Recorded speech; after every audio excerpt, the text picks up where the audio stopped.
Anthony van Dyck is a Flemish painter from the 17th century. He was born in Antwerp in 1599 and was formed as a painter in that city under the influence of Rubens, who was 22 years older than him. He may have been a pupil of Rubens, we're not sure, but he was certainly his assistant by age 17. He was a child prodigy. By the time when he was 22, he had painted over 160 paintings, many of them large, ambitious compositions. This painting by Van Dyck shows Christ carrying the cross. It shows the influence of Rubens and the massive muscular anatomy of the man on the right. But the painting also shows that Van Dyck had a very strong personality. The unidealized, crude faces of the figures are different, or even contrary to Rubens' idealism.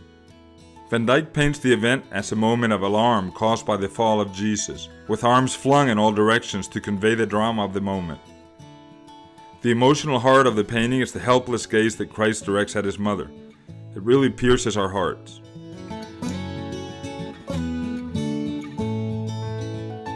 Van Dyck painted this when he was 19. He made it for a church in Antwerp, where it hung together with 14 other paintings by the city's main artist. It's still there in St. Pauluskerk. It's one of the paintings installed side by side in the interior of the church that you see here. It's to the far left of the group. You can't quite see it in this image. That Van Dyck was grouped together with the city's major masters is a sign of the high reputation that he had at a young age. During his youth, Van Dyck also showed his mastery at painting portraits. This is from 1621 and it's a beautiful example.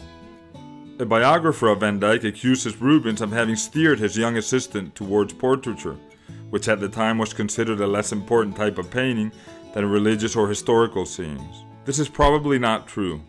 The facts show that Rubens was very supportive of Van Dyck during his youth. But one thing is true. After his youthful period was over, and for much of his life, Van Dyck painted mainly portraits. And Rubens probably had something to do with this, not because he purposefully forced Van Dyck into that niche, but because his success was so overwhelming that it left little room for other painters. Van Dyck is one of the great natural talents of the time.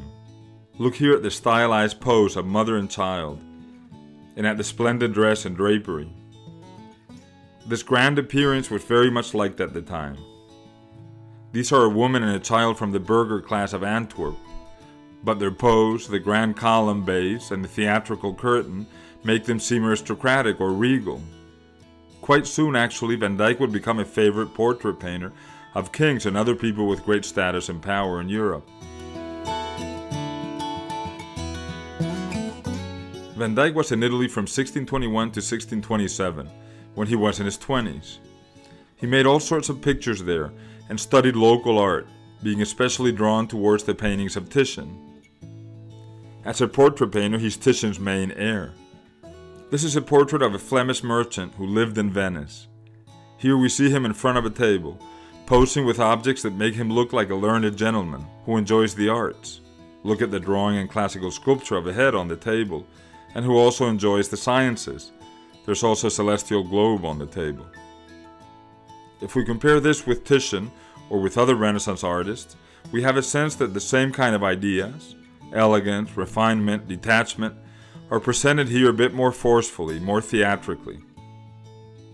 There's also a purposeful display of style here that was very much to the taste of contemporaries. It's a splendid image. It shows Van Dyck's great talent. Look at the hand that leans on the chair, and the pattern of the heavy cloth that covers the table.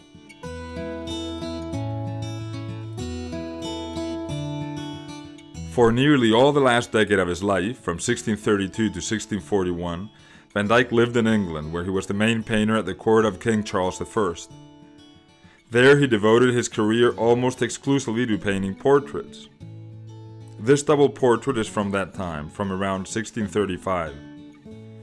It shows Van Dyck himself, to the right, together with an important member of the English court that became his friend, a man called Endymion Porter. The proportions of the bodies, and the outfits worn by these men with their beautiful subtle colors, and also the column and cloth in the background, emphasize the idea of elegance. The hands of the two sitters are close to each other, both leaning on a rock. Van Dyck does this for a reason. He's telling us something. What do you think it is? What he's saying is that the friendship of these two men is as solid as a rock. Van Dyck often introduced elements in his portraits that seem natural, but that have a symbolic meaning. From about the same time as this portrait of another English aristocrat, the Duke of Richmond and Lennox, a cousin of Charles I. On his left sleeve is a large silver star, a sign of his belonging to one of the exclusive organizations characteristic of Europe at the time. In the context of Van Dyck's use of symbolic elements in his portraits, it is logical to look for a possible meaning for the presence of the dog. These animals were traditionally associated with fidelity, and if they were hunting dogs, with hunting privileges held by the aristocracy. In this case, it could refer to either of these two things, or it could also simply be a favorite dog. We just don't know. On a less specific level, the dog's adoring submission has the effect of making the superiority of the man seem natural, inevitable, as if God-given. Indeed, that is the way aristocrats felt about themselves. From a formal point of view, the stylized body of the dog adds elegance to the portrait. Van Dyck is very important for the history of taste in England. Having a Van Dyck portrait hanging from a wall, perhaps next to a painting by Claude, became an almost necessary sign of distinction for the English aristocracy. Van Dyck's dazzling elegance influenced practically all English portrait painters for generations, such as Thomas Gainsborough in the 18th century. Van Dyck's influence on English taste goes beyond the art of painting. It can even be traced in the fashion and style-conscious image of icons of British pop culture, such as David Bowie or Brian Ferry or the New Romantics.